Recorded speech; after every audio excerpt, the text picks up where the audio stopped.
Vi minha nora emergir do bosque carregando uma mala de couro ensopada e pesada demais para o seu tamanho. Quando a deixou cair próxima à margem do lago, ouvi um som abafado vindo de dentro que me congelou. Meus 60 anos de vida não me prepararam para o que encontraria ao abrir aquele zíper.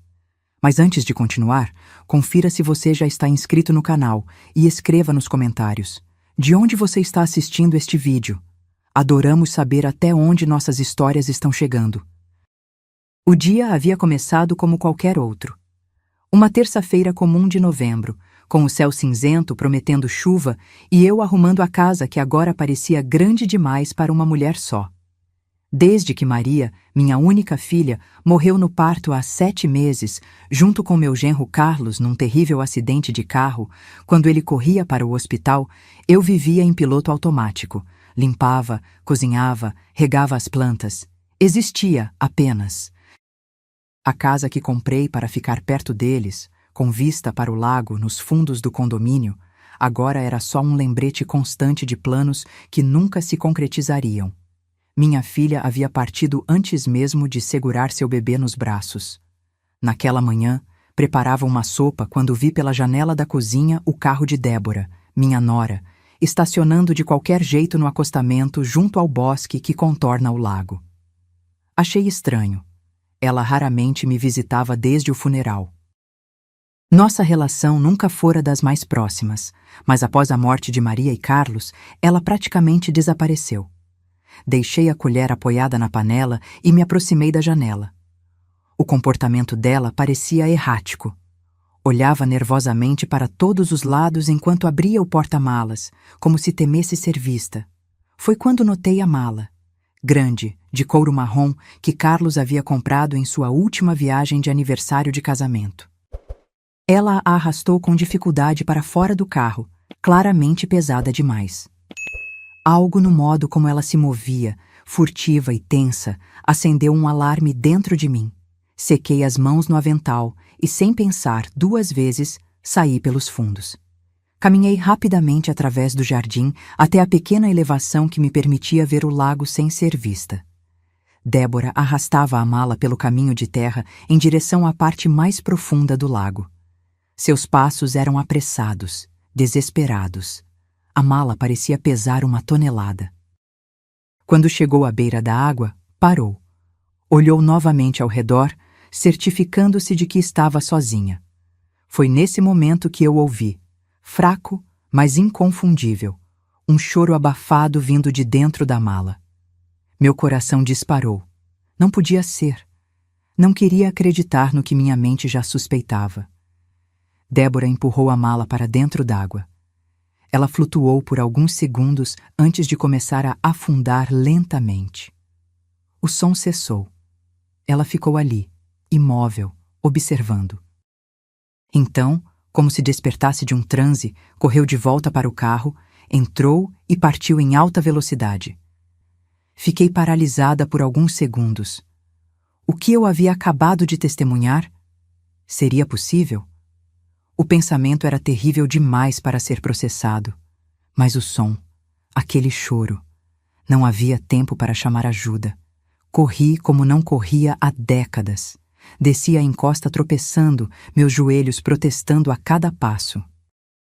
A mala já estava quase completamente submersa, apenas um canto ainda visível sobre a superfície da água. Entrei no lago sem hesitar.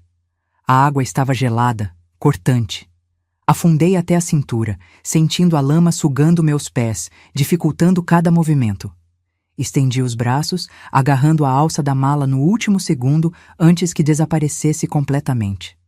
Puxei com toda a força que tinha, meus músculos queimando com o esforço. Era absurdamente pesada na água. Arrastei-a de volta para a margem, encharcada e tremendo não apenas de frio, mas de puro terror pelo que poderia encontrar. Ajoelhei-me na lama, minhas mãos trêmulas lutando com o zíper. Estava emperrado, talvez propositalmente. Puxei, forcei, até que finalmente cedeu. Abri a mala e o mundo parou. Ali, enrolado em um cobertor encharcado, estava um bebê recém-nascido. Pele arroxeada, olhos fechados, imóvel. Tão pequeno, tão frágil. A visão me golpeou como um punho. Não conseguia respirar. Não conseguia pensar. Com mãos trêmulas, tirei a criança da mala. Seu corpo estava frio, pesado. Procurei desesperadamente por sinais de vida, pressionando meu ouvido contra seu peito minúsculo. Nada. Então, quando estava prestes a sucumbir ao desespero, senti, tão sutil que poderia ter imaginado, uma leve exalação contra minha bochecha. Ele estava vivo. Por um fio, mas vivo. Envolvi-o nos restos do cobertor menos molhado e o apertei contra meu peito, tentando transmitir o pouco calor que meu corpo encharcado conseguia gerar. Ergui-me com dificuldade e comecei a correr de volta para casa, escorregando na lama, tropeçando nas pedras, mas sem jamais afrouxar o aperto protetor ao redor daquele pequeno ser. Dentro de casa, larguei o telefone 3 vezes antes de conseguir discar para a emergência. Minha voz saía entrecortada, histérica. Um bebê, lago, afogamento. Rápido! As instruções vieram em uma voz firme do outro lado. Colocar o bebê em uma superfície plana. Verificar vias aéreas. Iniciar compressões suaves com 2 dedos. Sopros delicados. Eu seguia mecanicamente, chorando, implorando para que aquela vida minúscula não se apagasse em minhas mãos. Os segundos se arrastavam como horas. Cada momento de silêncio era uma eternidade de agonia. Então, como um milagre, o pequeno corpo estremeceu. Um choro fraco, quase inaudível, mas o som mais precioso que já ouvi. Envolvi-o em toalhas secas e quentes, balançando-o gentilmente, murmurando palavras de conforto, enquanto as lágrimas desciam pelo meu rosto. Quando a ambulância finalmente chegou, eu mal conseguia soltar o bebê. Ele se agarrara à vida com uma tenacidade impressionante, e eu me agarrara a ele como se fosse minha própria salvação. Ele é tão pequeno, sussurrei para o paramédico que o colocava na incubadora portátil. Tão pequeno? A senhora salvou a vida dele, disse ele, ajudando-me a entrar na ambulância. Mais alguns minutos e seria tarde demais. No hospital, separaram-nos. Levaram o bebê para a UTI neonatal enquanto me examinavam para hipotermia. Minhas roupas ainda encharcadas deixavam poças no chão de linóleo. Uma enfermeira me trouxe roupas secas e um cobertor, mas eu mal registrava o que acontecia ao meu redor. Minha mente estava fixa em uma única questão. Por quê? Por que Débora faria algo tão monstruoso? De quem era aquele bebê? Como ela poderia... Não queria nem completar o pensamento. Horas depois, ainda trêmula, contei tudo a um policial. Cada detalhe do que havia testemunhado. O carro, a mala, o lago. Ele tomava notas, seu rosto uma máscara profissional que não revelava seus pensamentos. Quando terminei, ele fechou o caderno. Vou precisar que a senhora venha à delegacia amanhã para uma declaração formal. Enquanto isso, vamos procurar por sua nora. E o bebê? Perguntei, minha voz embargada. Está sendo cuidado pelos médicos. Assistência social foi notificada. Assistência social. Aquelas palavras caíram sobre mim como pedras. Aquela criança quase morrera, quase sumira sem deixar rastros, e agora seria apenas mais um caso no sistema. Outro número, outra estatística. Posso vê-lo? Pedi, quase implorando. Após alguma insistência, uma enfermeira me levou à UTI neonatal. Através do vidro da incubadora, ele parecia ainda menor, conectado a tubos e monitores. Seus movimentos eram quase imperceptíveis, sua luta silenciosa. É um menino, disse a enfermeira. Recém-nascido, talvez algumas horas. Ainda tinha o cordão umbilical quando chegou. Um nó se formou em minha garganta. Ele vai sobreviver? É cedo para dizer. As próximas 24 horas serão críticas. Ele sofreu hipotermia severa e aspirou água. Mas crianças são surpreendentemente resistentes. Fiquei ali, imóvel, olhando para aquela vida tão frágil e, ao mesmo tempo, tão tenaz. Uma vida que alguém havia tentado descartar como lixo. Minha nora, a viúva de Carlos, a mulher que minha filha considerava como uma irmã. Naquela noite não consegui dormir. Cada vez que fechava os olhos, via a mala afundando no lago. Ouvia o choro abafado. Via o rosto pálido e imóvel do bebê quando abri o zíper. Perguntas martelavam em minha mente sem descanso. Era filho dela? De quem mais poderia ser? Na manhã seguinte, com olheiras profundas e o corpo dolorido, voltei ao hospital antes de ir à delegacia. Precisava saber como ele estava. Estável, informou o médico, respondendo bem ao tratamento. Ele é um lutador. As palavras trouxeram um alívio momentâneo. Ele estava lutando. Não havia desistido, apesar de tudo. Na delegacia, repeti meu relato. A delegada, uma mulher de meia-idade com olhos perspicazes, me ouvia atentamente. Estamos procurando por Débora, disse ela, mas até agora sem sucesso. Ela parece ter desaparecido. De quem é o bebê? Perguntei, a questão que não me deixava em paz. Ainda não sabemos com certeza. Vamos coletar DNA e comparar com o da sua nora quando a encontrarmos. Também com o de sua filha e genro falecidos, se você autorizar. Assenti lentamente, um pensamento terrível começando a tomar forma. Você acha que poderia ser filho da minha filha? Que Débora, de alguma forma... Ela não respondeu imediatamente, o que foi resposta suficiente. Faremos todos os testes necessários, disse finalmente. A verdade virá à tona. A verdade. Eu pensava que queria a verdade. Não imaginava como ela seria devastadora. 3 dias depois, a delegada me ligou. Sua voz estava estranhamente contida. Senhora Helena, precisamos que venha até a delegacia. Temos novidades sobre o caso. Gil, quando cheguei, havia um homem de terno junto com a delegada. Apresentou-se como Dr. Ricardo, especialista forense. Fizemos os testes de DNA, começou a delegada, seu olhar encontrando o meu com uma mistura de compaixão e seriedade.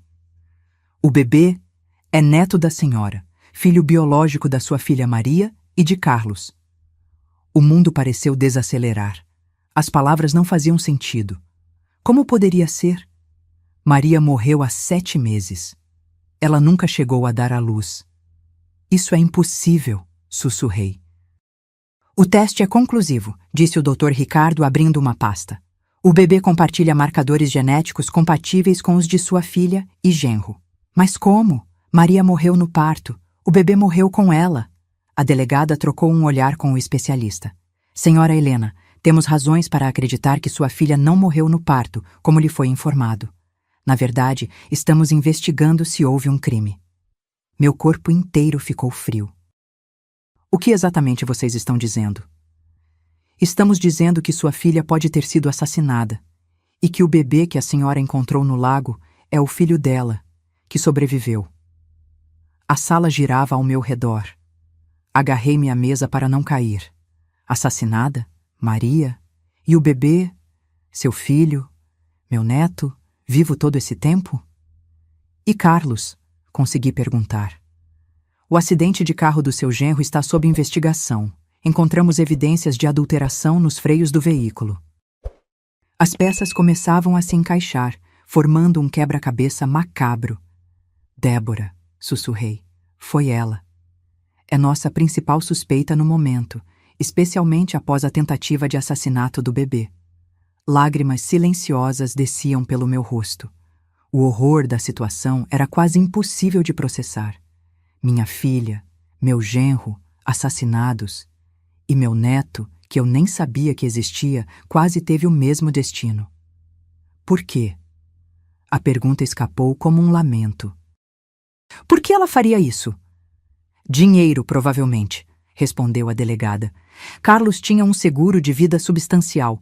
Se sua filha e o bebê estivessem fora do caminho, Débora seria a única beneficiária. Dinheiro. Vidas preciosas eliminadas por dinheiro. O que acontece agora com o bebê? Perguntei, minha voz mal audível. A assistência social vai determinar sua guarda provisória enquanto o caso é investigado. Não. A palavra saiu como um comando. Ele é meu neto, o filho da minha filha. Quero ficar com ele. A delegada suspirou. Entendo o seu desejo, mas há procedimentos legais a seguir.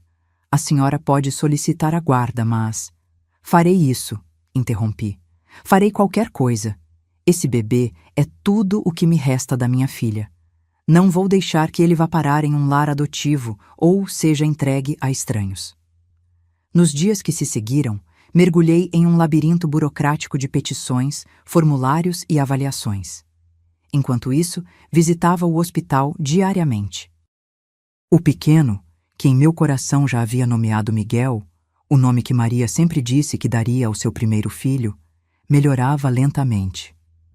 Uma semana após resgatá-lo, pude segurá-lo pela primeira vez sem tubos ou monitores. Era como segurar um milagre, tão leve, tão precioso. Seus olhos, antes fechados na luta pela sobrevivência, agora se abriam ocasionalmente, escuros como os de Maria. Olá, Miguel, sussurrei, embalando-o gentilmente. Sou sua avó. E prometo que ninguém nunca mais vai machucá-lo. Vou protegê-lo com minha vida. Naquele momento, olhando para seu rostinho que tanto se parecia com o de minha filha quando bebê, fiz um juramento silencioso. Encontraria justiça para Maria e Carlos. Garantiria que Débora pagasse por seus crimes. E criaria Miguel com todo o amor que sua mãe teria lhe dado, se tivesse tido a chance. O caminho seria longo e difícil. Tinha 60 anos, vivia sozinha, e a burocracia do sistema de adoção não favorecia avós idosas. Mas havia uma determinação feroz crescendo dentro de mim, uma força que não sabia que possuía. Por Maria, por Carlos, por Miguel. Amá-la no lago deveria ter sido o fim de uma vida inocente. Em vez disso, tornou-se o início de minha jornada mais importante. A busca por Débora se intensificou nas semanas seguintes. Seu rosto aparecia em noticiários, cartazes, boletins policiais. Ela havia desaparecido completamente, sem movimentação em contas bancárias, sem uso de cartão de crédito, sem registros em aeroportos ou fronteiras. Era como se tivesse se dissolvido no ar. Enquanto isso, eu continuava minha luta para conseguir a guarda de Miguel. Os obstáculos pareciam intermináveis. Minha idade era um problema.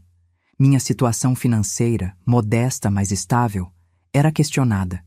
Precisei me submeter a avaliações psicológicas, visitas domiciliares, entrevistas exaustivas. Cada passo era uma provação. A senhora compreende a responsabilidade de criar uma criança na sua idade? Perguntou a assistente social durante uma das entrevistas, seus olhos me avaliando por cima dos óculos. Compreendo mais do que qualquer pessoa, respondi firmemente. Já criei minha filha sozinha após ficar viúva aos 35 anos. Sei exatamente o que é necessário. Mas isso foi há décadas. Agora a senhora tem 60 anos. Quando esse menino estiver na adolescência, a senhora estará próxima dos 80. As palavras me atingiram como facadas, não porque não tivesse pensado nisso, mas porque já havia passado noites em claro com esse mesmo pensamento. Mesmo assim, mantive-me firme. Prefiro dar a ele 10 anos de amor verdadeiro do que uma vida inteira com estranhos que não conhecem sua história, que não amavam sua mãe, que não sabem como ela sorria ou cantava. A assistente social anotou algo em seu formulário, expressão inalterada. Eu continuei. Além disso, não estou pedindo adoção definitiva agora. Estou pedindo guarda temporária enquanto o caso é investigado. Esse menino é meu sangue, o único sangue que me resta. Miguel permaneceu no hospital por um mês inteiro. Sua recuperação, embora constante, era lenta. A hipotermia e a água aspirada haviam comprometido seus pulmões. Cada pequena melhora era celebrada como uma vitória. Eu passava os dias ao lado de sua incubadora, conversando suavemente, contando histórias sobre sua mãe, sobre como ela seria orgulhosa de sua força. As enfermeiras, inicialmente formais e profissionais, foram se tornando aliadas com o tempo. Em especial Sofia, uma mulher de meia-idade com olhos bondosos que me ensinou a trocar fraldas, a preparar mamadeiras na temperatura exata, a reconhecer diferentes tipos de choro. Você tem jeito com ele, disse Sofia uma tarde, observando como Miguel se acalmava instantaneamente em meus braços. Ele reconhece você. Aquelas palavras me aqueceram por dentro. No meio de tanto caos e incerteza, aquela conexão era real e tangível. Ele podia não saber, mas éramos um ao outro tudo o que restava de nossa família. A investigação sobre as mortes de Maria e Carlos avançava lentamente. A delegada me mantinha informada dos progressos, embora fossem poucos. Encontramos registros de que sua filha deu entrada no hospital com trabalho de parto prematuro, explicou durante uma de nossas conversas. Mas os prontuários médicos foram adulterados. A causa oficial da morte foi hemorragia pós-parto, mas há inconsistências nos relatórios da autópsia. E o bebê? Como Miguel sobreviveu se disseram que ele morreu junto com ela? Acreditamos que Débora subornou alguém no hospital para declarar o bebê natimorto, enquanto na verdade ele nasceu saudável. Ela o manteve escondido esses meses todos, provavelmente com a ajuda de cúmplices. A ideia de meu neto passando seus primeiros meses de vida com a mulher que assassinou seus pais me revirava o estômago. O que ela planejava? Mantê-lo escondido para sempre? Ou apenas até conseguir acessar todo o dinheiro do seguro? Por que ela decidiu descartá-lo agora? A pergunta me doía fisicamente. Segundo nossas investigações, houve uma complicação. O testamento de Carlos tinha uma cláusula que não permitia que Débora acessasse parte da herança a menos que comprovasse que não havia herdeiros diretos. Com o bebê vivo, ela não conseguiria o dinheiro todo. Fechei os olhos, tentando controlar a onda de náusea. Minha filha, meu genro, meu neto, todos reduzidos a obstáculos a serem eliminados por ganância. No final do segundo mês, recebi uma notícia que mudou tudo. Miguel receberia alta na semana seguinte, e a juíza responsável pelo caso havia concedido minha solicitação de guarda temporária. Não era a vitória final. Haveria mais audiências, mais avaliações, mas era um começo. Com uma energia que não sentia há anos, comecei a transformar o quarto de hóspedes em um quarto de bebê. Pintei as paredes de um azul suave, montei o berço que comprei parcelado, organizei as roupinhas doadas por Sofia e outras enfermeiras. Cada preparativo era um ato de esperança e determinação. Na véspera de trazer Miguel para casa, a delegada apareceu em minha porta. Seu rosto estava sério, mais do que o habitual. Encontramos Débora, anunciou sem preâmbulos. Meu coração acelerou. Onde? Tentando atravessar a fronteira com documentos falsos. Está sob custódia agora. Uma onda de alívio me percorreu, seguida imediatamente por apreensão. Ela confessou? Ainda não. Mas as evidências são substanciais. O mais importante é que você e o bebê estejam seguros agora. Seguros. A palavra parecia quase irrelevante depois de tudo. Como poderíamos realmente nos sentir seguros depois de tamanha traição? Naquela noite, não consegui dormir. Fiquei olhando para o berço vazio, imaginando como seria finalmente trazer Miguel para casa. Meu neto, a criança que eu nem sabia que existia até vê-la sendo jogada para morrer em uma mala de couro. Na manhã seguinte, sob um céu surpreendentemente claro para um dia de inverno, levei Miguel para casa. Ele pesava pouco mais de 3 quilos, ainda menor que a média, mas muito mais forte que o bebê quase sem vida que tirei do lago. Seus olhos agora se abriam com mais frequência, curiosos e atentos. Bem-vindo ao lar, sussurrei enquanto atravessávamos a porta da frente. Sua mãe queria tanto conhecê-lo. Ela preparou tudo para sua chegada. Mostrei a ele cada cômodo, contando pequenas histórias, criando a ilusão de normalidade em uma situação que estava longe disso. Quando finalmente o coloquei no berço para seu primeiro sono em casa, fiquei ao lado dele, incapaz de me afastar. Como nossa vida havia chegado a este ponto? Há menos de 1 ano, eu esperava ansiosamente o nascimento do primeiro neto, imaginando como seria vê-lo crescer com Maria e Carlos. Agora, estava sozinha com ele, ambos sobreviventes de uma tragédia inimaginável. Mas olhando para seu rostinho sereno no sono, senti uma certeza crescer dentro de mim. Isso não era o fim de nossa história familiar.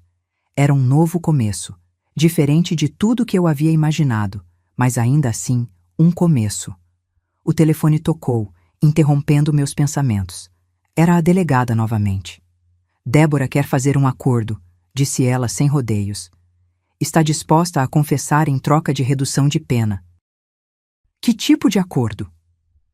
Ela ofereceu informações sobre os cúmplices no hospital, detalhes sobre como adulterou os freios do carro de Carlos, como falsificou os registros de óbito do bebê. E em troca, quer evitar prisão perpétua. Está pedindo 30 anos. 30 anos. Ela estaria livre antes de Miguel completar a faculdade. A injustiça era revoltante. O que você acha? Perguntei, minha voz trêmula de raiva contida. Com uma confissão completa, o caso se resolve mais rapidamente. Sem ela, teríamos um longo processo pela frente, testemunhas que podem desaparecer, evidências que podem se deteriorar. E pense no Miguel. Ele não precisaria passar por audiências e julgamentos quando for mais velho. Fechei os olhos, tentando processar. Parte de mim queria que Débora sofresse a pena máxima, que nunca mais visse a luz do dia. Mas outra parte, a parte que agora era responsável por um pequeno ser humano, precisava considerar o que seria melhor para ele a longo prazo. Eu quero falar com ela, disse finalmente. Houve uma pausa do outro lado da linha. Isso não é usual no meio do processo. Não me importa o que é usual. Antes de concordar com qualquer coisa, quero olhar nos olhos dela e ouvir a verdade. 2 dias depois, encontrei-me na sala de visitas da prisão preventiva. Minhas mãos tremiam levemente enquanto esperava. Miguel estava com Sofia, que gentilmente se ofereceu para cuidar dele durante algumas horas. Quando Débora entrou, escoltada por 2 guardas, quase não a reconheci. Seus cabelos, antes longos e bem cuidados, estavam curtos e sem vida. Seu rosto, outrora maquiado impecavelmente, estava pálido e marcado. Usava o uniforme laranja da prisão como se fosse uma segunda pele. Ela sentou-se à minha frente, separadas por uma mesa de metal. Seus olhos encontraram os meus por um breve momento antes de desviarem para baixo. Não havia desafio neles, nem remorso. Apenas uma espécie de resignação vazia. Por quê? Foi a única palavra que consegui dizer. Ela respirou fundo antes de responder, sua voz mais rouca do que me lembrava. Nunca quis ter filhos. Carlos sabia disso quando nos casamos. Era um acordo entre nós. Então Maria engravidou e ele mudou completamente. De repente, tudo era sobre o bebê, sobre ser tio, sobre família. Ela fez uma pausa, passando a mão pelo cabelo curto. Quando descobri que ele havia mudado o testamento para deixar tudo para Maria e o bebê, caso algo acontecesse com ele, algo dentro de mim simplesmente quebrou. A frieza com que ela falava era mais perturbadora que qualquer demonstração de emoção. Então você matou meu genro, matou minha filha e tentou matar meu neto. Ela não negou, nem confirmou. Apenas continuou, como se narrasse a história de outra pessoa. Nunca foi pessoal. Eu gostava de Maria, de verdade. Mas ela tinha tudo. Pais que a amavam, um marido devotado, um bebê a caminho. E eu nunca tive nada. Nada além do que construí por mim mesma. E isso justifica assassinato? Minha voz tremia de indignação. Ela finalmente ergueu os olhos para mim. Nada justifica. Estou apenas respondendo sua pergunta. Ficamos em silêncio por alguns instantes. O tic-tac do relógio na parede parecia ensurdecedor. O bebê... Ela começou hesitante. Ele está bem? A pergunta me pegou desprevenida. Havia uma centelha de algo quase humano em sua voz. Sim, respondi secamente, apesar dos seus esforços para garantir o contrário. Ela assentiu lentamente.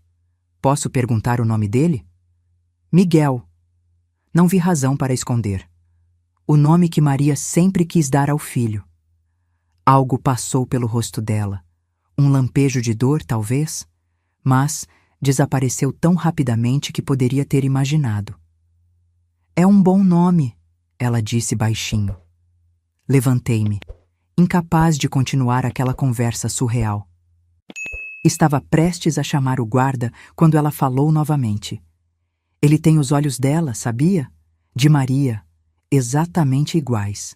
Parei, de costas para ela, sentindo as lágrimas que havia reprimido durante toda a visita finalmente ameaçarem cair. Eu sei, disse, minha voz quase inaudível. É por isso que vou lutar por ele até meu último suspiro. Saí daquela sala carregando um peso ainda maior que quando entrei. Não havia obtido catarse, nem entendimento real. Apenas a confirmação do que já suspeitava. Débora havia destruído nossas vidas por dinheiro, por inveja, por um vazio dentro dela que nada jamais preencheria. Voltei para casa, para Miguel, com uma nova resolução. Não importava qual acordo judicial seria feito, qual pena Débora receberia. Minha prioridade agora era garantir que Miguel crescesse sabendo que era amado, que seus pais o queriam desesperadamente, que sua existência era um milagre e não um fardo. Quando o peguei no colo aquela noite, seus olhos, tão parecidos com os de Maria, se fixaram nos meus, com uma intensidade surpreendente para um bebê tão pequeno. Um dia vou te contar tudo, prometi suavemente. Sobre sua mãe corajosa e seu pai dedicado. Sobre como você sobreviveu contra todas as probabilidades. Mas por enquanto, só preciso que você saiba uma coisa. Você está em casa, está seguro e é infinitamente amado. Ele segurou meu dedo com sua mãozinha e naquele momento silencioso selamos um pacto. Não era o caminho que eu havia escolhido, mas era o caminho que nos foi dado.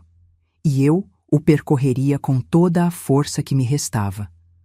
Os meses seguintes foram uma montanha-russa de audiências judiciais e noites sem dormir. Miguel crescia surpreendentemente forte, considerando seu início traumático.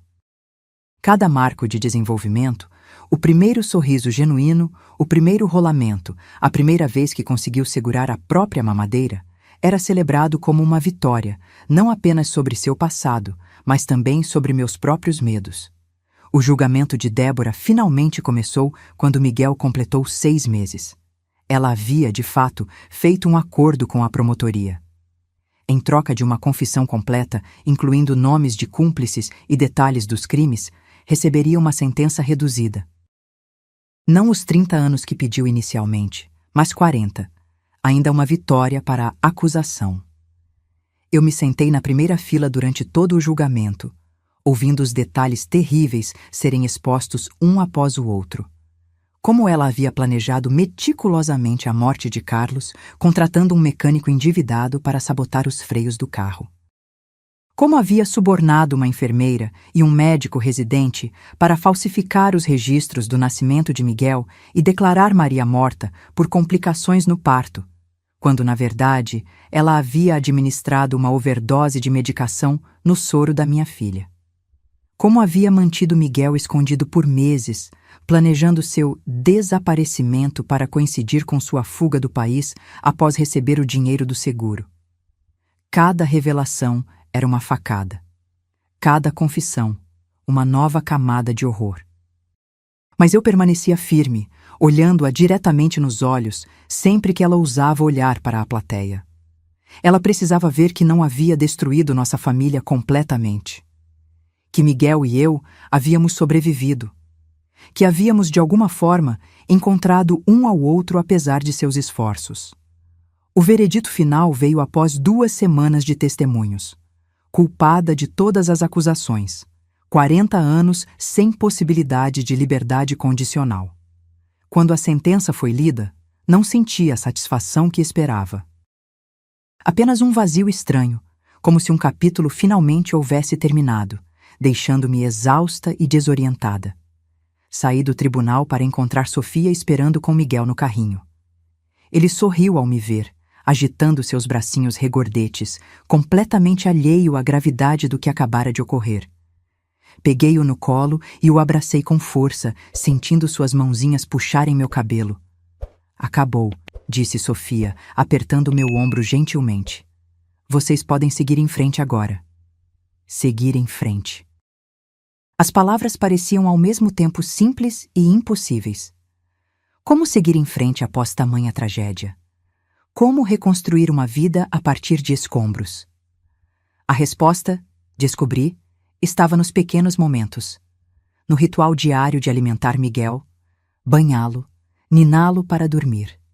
Nas visitas semanais ao túmulo de Maria e Carlos, onde eu levava Miguel para conversar com seus pais.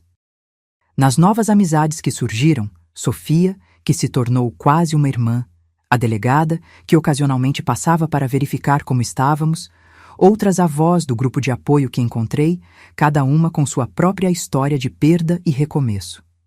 A batalha pela guarda permanente de Miguel continuou em paralelo. Apesar da sentença de Débora, o sistema ainda relutava em conceder adoção definitiva a uma mulher de minha idade. Houve mais avaliações, mais questionamentos sobre minha capacidade física e financeira, mais preocupações sobre o melhor interesse da criança.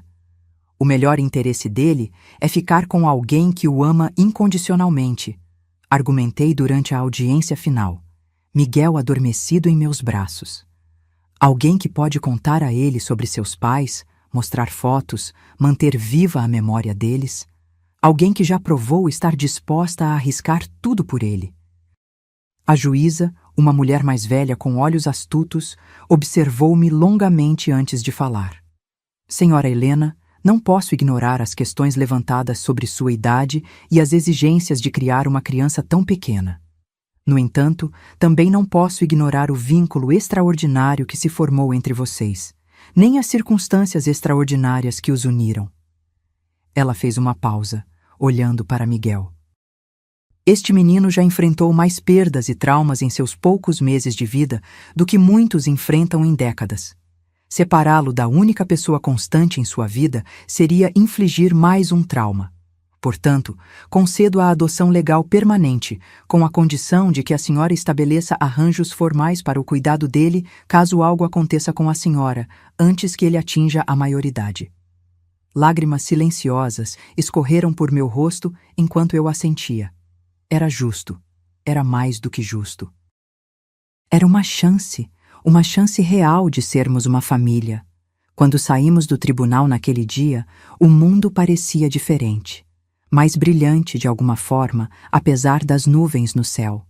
Miguel, agora legalmente meu filho, tanto quanto meu neto, dormia tranquilamente no carrinho, seu rostinho relaxado e confiante. Conseguimos, pequeno, sussurrei. Você é oficialmente um Mendonça agora. Estamos juntos para sempre. O primeiro aniversário de Miguel chegou em um dia ensolarado de primavera. Organizei uma pequena celebração no jardim. Apenas nossos amigos mais próximos, aqueles que haviam nos apoiado durante o ano mais difícil de nossas vidas. Havia um bolo caseiro, balões coloridos e Miguel, vestido em um macacão azul marinho que Maria havia comprado antes de sua morte, estava no centro das atenções, batendo palmas desajeitadamente para cada nova descoberta.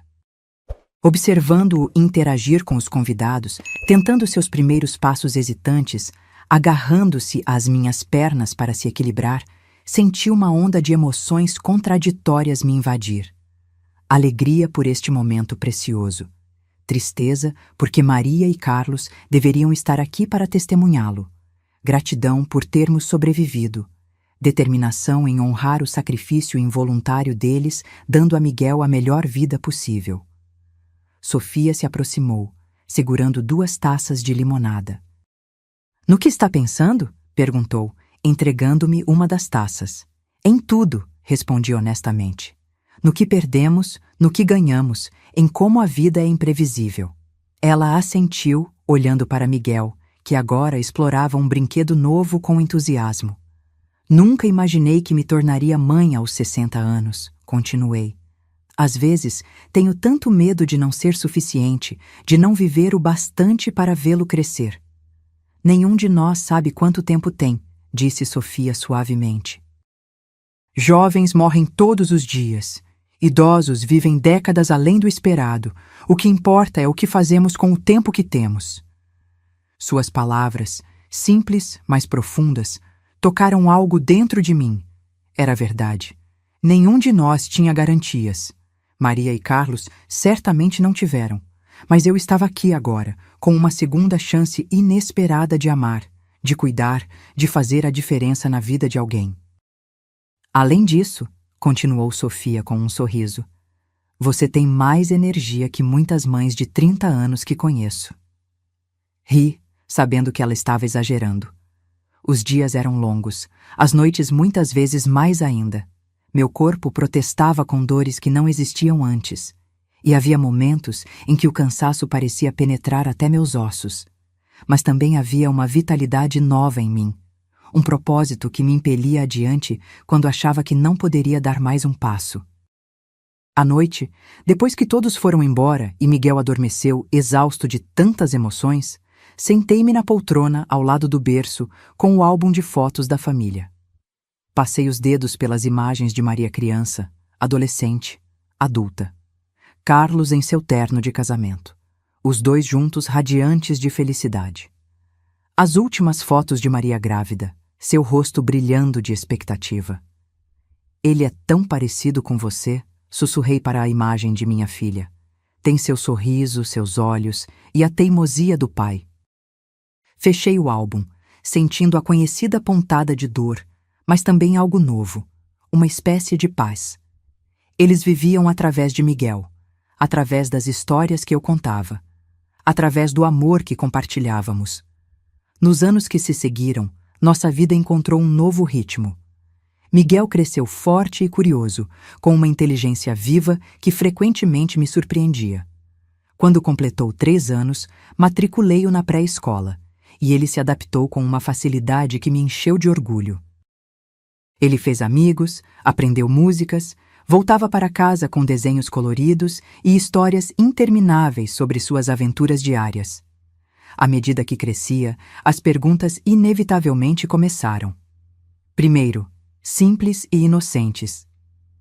Vovó, por que eu não tenho papai e mamãe como os outros meninos? Preparei-me para esse momento, consultando psicólogos infantis sobre a melhor abordagem. Contei-lhe uma versão simplificada da verdade, que seus pais o amavam muito, mas um acidente terrível os levou para o céu. Que eles estariam muito orgulhosos do menino que ele estava se tornando. Que eu era sua avó e também sua mãe agora, porque eu amava tanto quanto eles. Ele aceitou isso com a resiliência surpreendente das crianças, fazendo ocasionalmente perguntas que partiam meu coração. Eles podem me ver lá do céu? A mamãe gostava de sorvete de chocolate também? O papai sabia contar histórias como você? Respondia cada pergunta com honestidade e amor, mostrando fotos, compartilhando memórias, construindo uma imagem de Maria e Carlos que ele pudesse carregar consigo. A história completa, a traição de Débora, a mala no lago, ficaria para quando ele fosse mais velho, muito mais velho. Por enquanto, ele precisava apenas de segurança e amor, não do peso de uma tragédia que ele não poderia compreender. Quando Miguel completou 5 anos, comecei a sentir os primeiros sinais de que meu corpo não acompanhava minha determinação. Uma artrite incipiente tornava doloroso levantar-me, após muito tempo sentada. Um check-up de rotina revelou pressão arterial elevada, exigindo medicação diária. Pequenos lembretes de que, enquanto Miguel estava apenas começando sua vida, eu já havia percorrido grande parte da minha. Foi quando tomei uma decisão importante. Precisava preparar-nos para o futuro, não apenas financeiramente, mas emocionalmente. Miguel precisaria de uma rede de apoio além de mim, pessoas que o conhecessem, que o amassem, que pudessem estar presentes quando eu eventualmente não pudesse mais. Sofia foi a primeira pessoa em quem pensei. Ao longo dos anos, ela havia se tornado muito mais que uma amiga. Era praticamente uma tia para Miguel, presente em aniversários, finais de semana, emergências. Quando a convidei para uma conversa séria, ela pareceu intuir o assunto antes mesmo que eu começasse. Você quer que eu seja a guardiã legal de Miguel se algo acontecer com você, disse ela, direto ao ponto. Assenti, surpresa com sua perspicácia. Venho pensando nisso há algum tempo, admitiu ela. Seria uma honra, Helena. Amo aquele menino como se fosse meu. Lágrimas de alívio encheram meus olhos. Era um peso enorme que se levantava dos meus ombros, saber que Miguel teria alguém que o amava, que conhecia sua história, que o protegeria como eu faria. Com essa preocupação resolvida, pude me concentrar em viver plenamente nosso presente. Criamos novas tradições, domingos no parque, noites de cinema com pipoca caseira, verões na pequena casa de praia que aluguei com minhas economias. Fotografei cada momento, criei álbuns, gravei vídeos, deixando um legado tangível para quando minhas memórias não fossem mais suficientes. Miguel entrou para a escola primária, revelando-se um aluno dedicado e sociável. Seus professores elogiavam sua empatia, sua capacidade de fazer amigos, sua curiosidade insaciável. Em casa, ele preenchia nossos dias com perguntas, experimentos, histórias inventadas. Havia uma luz dentro dele que nem mesmo o início traumático de sua vida conseguiu apagar. Às vezes, observando-o dormindo, eu pensava no quão próximo estivemos de perder tudo. Como bastaria eu ter chegado alguns minutos mais tarde ao lago, ou ter olhado para o outro lado, naquele momento crucial, para que a história terminasse de forma muito diferente. A fragilidade da vida e a tenacidade dela nunca deixavam de me assombrar. No 7º aniversário de Miguel, recebi uma carta inesperada. O papel timbrado da penitenciária feminina estadual fez meu estômago afundar antes mesmo de abrir o envelope. Havia apenas algumas linhas, escritas em uma caligrafia cuidadosa que eu reconhecia. Helena, não espero seu perdão, nem mereço. Só queria saber como ele está. Se está saudável, feliz, se ainda tem os olhos dela, Débora. Fiquei olhando para a carta por muito tempo, sentimentos contraditórios lutando dentro de mim. Ódio pela mulher que destruiu minha família. Raiva por ela ousar fazer contato depois de tudo. E, surpreendentemente, uma pontada de algo quase como pena, não por ela, mas pela vida vazia que escolheu, pelo amor que jogou fora em nome da ganância. Nunca respondi. Nunca mostrei a carta a Miguel. Alguns laços não deveriam ser restaurados, algumas pontes deveriam permanecer queimadas. Em vez disso, guardei-a junto com os outros documentos do caso. A verdade completa que um dia, quando ele fosse adulto, Miguel teria direito de conhecer se assim desejasse. A vida continuou. Miguel cresceu em altura e sabedoria. Eu envelheci, meus cabelos tornando-se completamente brancos, minhas mãos mais enrugadas, meus passos mais lentos. Mas nunca deixei que minhas limitações físicas me impedissem de estar presente em cada momento importante. Jogos escolares, apresentações de talentos, reuniões com professores. Quando ele completou 10 anos, começaram as perguntas mais difíceis. Não era mais suficiente saber que seus pais haviam morrido em um acidente. Ele queria detalhes, datas, circunstâncias. Compartilhei o que pude sem revelar o horror completo. Que o carro de seu pai teve problemas nos freios, que sua mãe teve complicações no parto.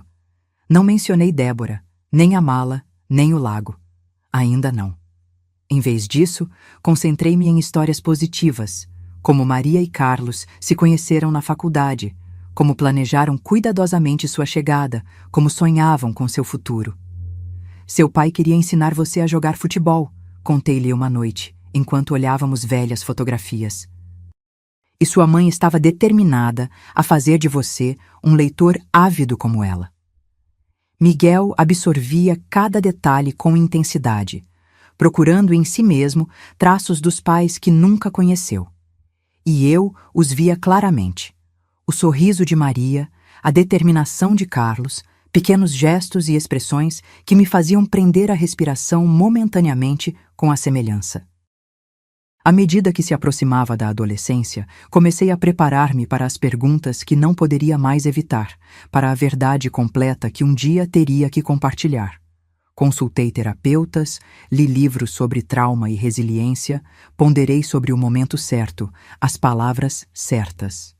Em uma tarde chuvosa, quando Miguel tinha 12 anos, ele voltou da escola incomumente quieto. Sentou-se à mesa da cozinha enquanto eu preparava o jantar, mexendo na comida sem realmente comer.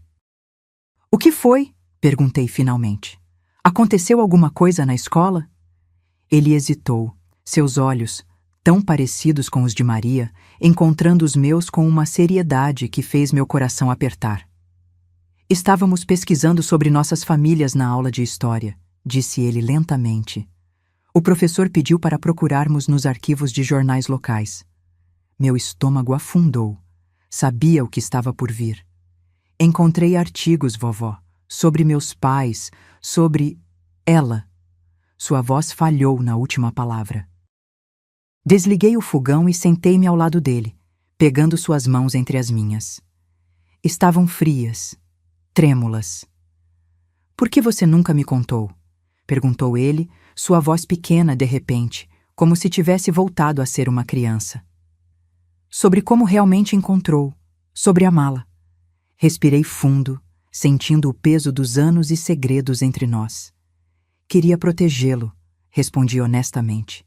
"Queria que você tivesse uma infância normal, sem o peso dessa história. Planejava contar quando você fosse mais velho, quando pudesse compreender melhor.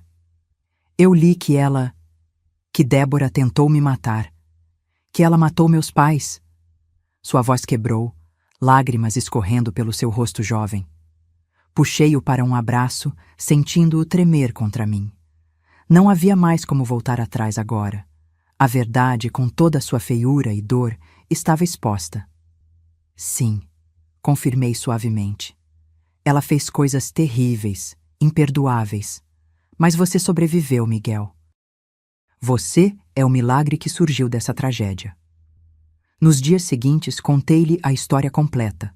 Não todos os detalhes sórdidos, mas o suficiente para que entendesse o que havia acontecido. Como eu o vi sendo jogado no lago. Como lutei para salvá-lo. Como descobrimos que ele era filho de Maria e Carlos. Como lutei pela sua guarda.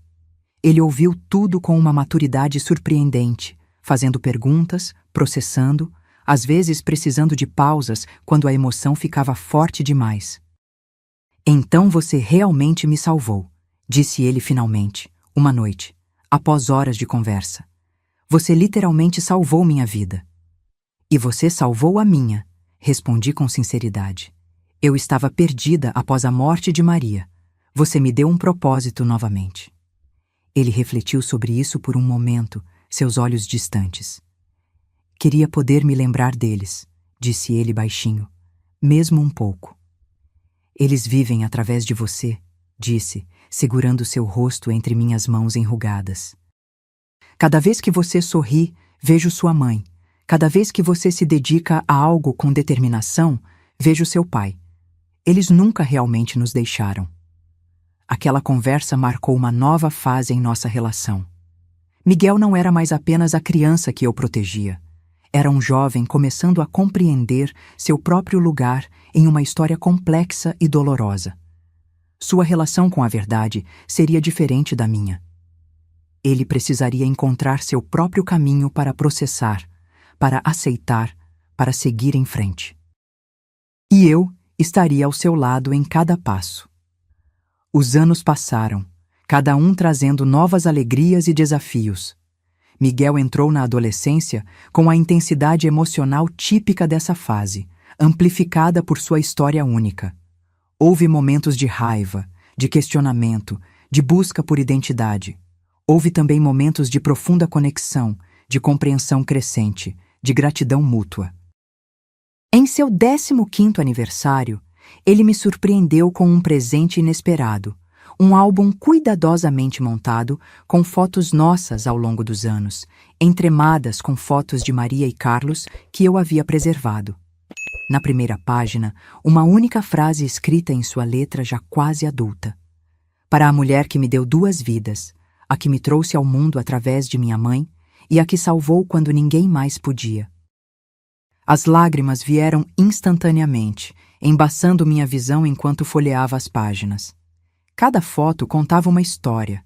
Nossos primeiros passos juntos como uma família improvisada, aniversários, formaturas escolares, momentos comuns transformados em extraordinários pelo simples fato de estarmos vivos para compartilhá-los.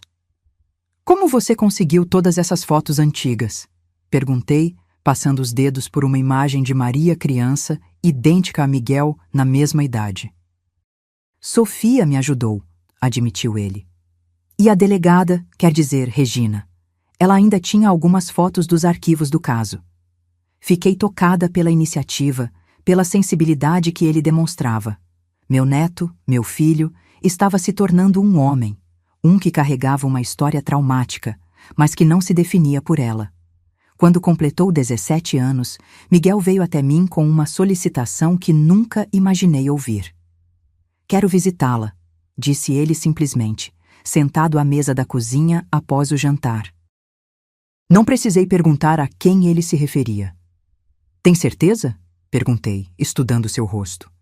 Não há obrigação, Miguel. Você não deve nada a ela. Não é por ela, explicou ele, sua voz calma, controlada. É por mim. Preciso olhá-la nos olhos. Preciso... não sei. Talvez encontrar algum tipo de fechamento. Entendi o que ele não conseguia colocar em palavras.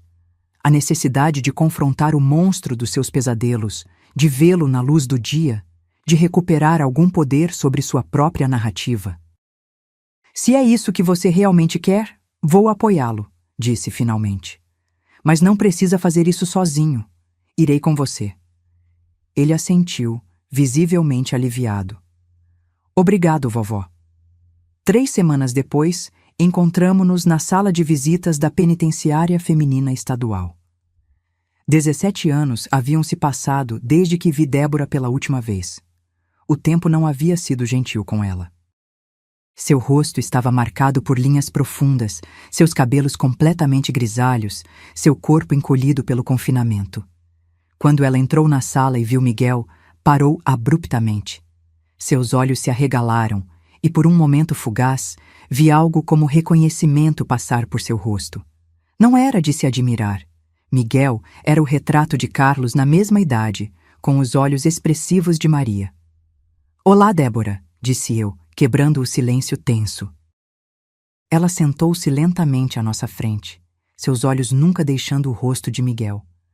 Você veio, disse ela finalmente, sua voz rouca, como se pouco usada. Depois de todas essas cartas, você finalmente veio. Cartas? Olhei para Miguel surpresa. Ela escreveu mais vezes, explicou ele calmamente. Encontrei-as quando organizava seus documentos para o seguro-saúde ano passado. Nunca mencionei porque, bem, não pareciam importantes. Débora olhou para suas mãos algemadas, depois novamente para Miguel.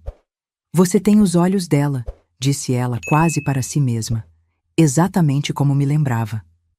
Miguel se manteve calmo, observando-a com uma intensidade quase clínica. Não havia ódio em seu olhar, nem perdão, apenas uma curiosidade contida, como se estudasse um espécime raro e desconcertante. Por que você quis me ver? Perguntou Débora finalmente. Queria entender, respondeu ele simplesmente, ou pelo menos tentar. Ela deu uma risada curta, sem humor. Entender o quê? Por que matei seus pais? Por que tentei matar você? Não há nada para entender. Eu era egoísta, gananciosa, vazia. Fiz coisas imperdoáveis por dinheiro. Sua franqueza me surpreendeu. Não havia mais o cálculo frio que lembrava, apenas uma resignação amarga. Você se arrepende? Perguntou Miguel, sua voz surpreendentemente firme. Ela o encarou por um longo momento antes de responder. Todo dia, disse finalmente. Não que isso importe. Arrependimento não traz ninguém de volta, não muda nada. Miguel assentiu lentamente, como se confirmasse algo para si mesmo. Vim aqui pensando que veria um monstro, disse ele. Alguém poderoso e aterrorizante. Mas você é apenas triste, pequena. Débora não respondeu, mas algo em seus olhos mudou. Um lampejo de dor, talvez vergonha. Obrigado por vir me ver, disse Miguel, levantando-se. Acho que encontrei o que procurava. Ele se virou para sair, então parou, olhando-a uma última vez. Eu a perdoo, disse ele calmamente. Não pelo seu bem, mas pelo meu. Não quero carregar o peso do que você fez pelo resto da minha vida. As palavras pareceram atingi-la como um golpe físico. Seus ombros caíram, e pela primeira vez, desde que a conheci, vi lágrimas genuínas em seus olhos. Saímos da sala em silêncio, deixando-a sozinha com seu arrependimento tarde demais. No carro, Miguel permaneceu quieto por vários minutos, antes de finalmente falar. Ela é apenas uma pessoa quebrada, disse ele. Todo esse tempo, imaginei-a como algum tipo de demônio todo-poderoso. Mas ela é só patética. Assenti, entendendo perfeitamente o que ele queria dizer. Débora havia ocupado tanto espaço em nossas vidas, em nossos pesadelos, que quase se tornara maior que a vida. Vê-la reduzida à sua verdadeira dimensão, uma mulher envelhecida em um uniforme prisional, consumida por arrependimentos, era uma espécie de exorcismo. Você realmente a perdoa? Perguntei suavemente. Miguel refletiu por um momento. Não sei se perdão é a palavra certa. Acho que estou me libertando dela, da raiva, do medo. Não quero que ela tenha mais poder sobre minha vida. Peguei sua mão, apertando-a gentilmente. Meu neto havia se tornado um jovem de sabedoria surpreendente, capaz de enxergar além da própria dor. Maria e Carlos estariam tão orgulhosos. No ano seguinte, Miguel se formou no ensino médio com honras e foi aceito na Universidade Estadual para estudar psicologia, uma escolha que não me surpreendeu. Sua própria experiência havia despertado nele um interesse profundo pelo funcionamento da mente humana, pela resiliência, pelo processo de cura. A perspectiva de sua partida trouxe sentimentos contraditórios, orgulho imenso por suas conquistas, tristeza antecipada pela casa que ficaria mais silenciosa. E admito, algum medo. Eu tinha 78 anos agora. Minha saúde, embora relativamente boa para minha idade, começava a apresentar os desafios inevitáveis dos anos. A artrite havia piorado. Meu coração ocasionalmente protestava com palpitações. Talvez eu deva ficar mais perto de casa, sugeriu Miguel quando notou minha relutância em falar sobre sua partida. Posso estudar na universidade local? Nem pense nisso, respondi firmemente.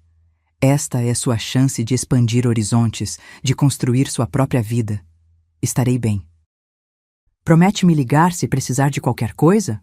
Insistiu ele. Promete não esconder se não estiver se sentindo bem? Prometi, comovida por sua preocupação. Nossos papéis estavam lentamente se invertendo. Ele agora também cuidava de mim, à sua maneira. O dia de sua partida chegou rapidamente demais. Seu quarto, antes cheio de livros, pôsteres e equipamentos esportivos, agora parecia estranhamente vazio, com apenas o essencial que não caberia no dormitório universitário. Ajudei-o a carregar as últimas malas para o carro, sentindo cada movimento em minhas juntas doloridas. Antes de entrar no carro, ele me abraçou com força. Não era mais o menino pequeno que eu resgatara de uma mala no lago. Era um homem jovem, alto e forte, com o futuro inteiro pela frente. Obrigado, sussurrou ele contra meu cabelo. Por tudo, por minha vida. Eu que agradeço, respondi, lágrimas escapando apesar de meus esforços para contê-las. Você me deu um propósito quando achei que havia perdido tudo. Ele se afastou, enxugando discretamente os próprios olhos. Voltarei no próximo fim de semana e ligarei todos os dias. Não exagere, ri, tentando aliviar o momento. Você precisa viver sua vida, fazer amigos, estudar. Estarei aqui quando precisar. Observei o carro se afastar, acenando até que desaparecesse na curva. A casa estava silenciosa de uma maneira que não havia sido em 17 anos. Caminhei lentamente de volta, sentindo cada um dos meus 78 anos, e me sentei na poltrona da sala, a mesma onde tantas vezes havia ninado Miguel, lido histórias, secado lágrimas. Era o ciclo natural da vida, eu sabia. Os filhos crescem e partem. Os pais, ou nesse caso, avós, ficam. Olhei para as fotos na parede, a linha do tempo visual de nossa família. Maria e Carlos no casamento, Miguel bebê em meus braços no hospital, sua primeira festa de aniversário, formaturas escolares e agora partindo para a universidade. Havíamos conseguido. Contra todas as probabilidades, todos os obstáculos, todas as noites sem dormir e dias de incerteza, havíamos chegado até aqui. O menino que resgatei de uma mala no lago era agora um jovem com futuro brilhante pela frente. A mala que deveria ter sido um fim tornou-se um começo. A tragédia transformou-se em triunfo. O ciclo continuava, a vida persistia, o amor prevalecia.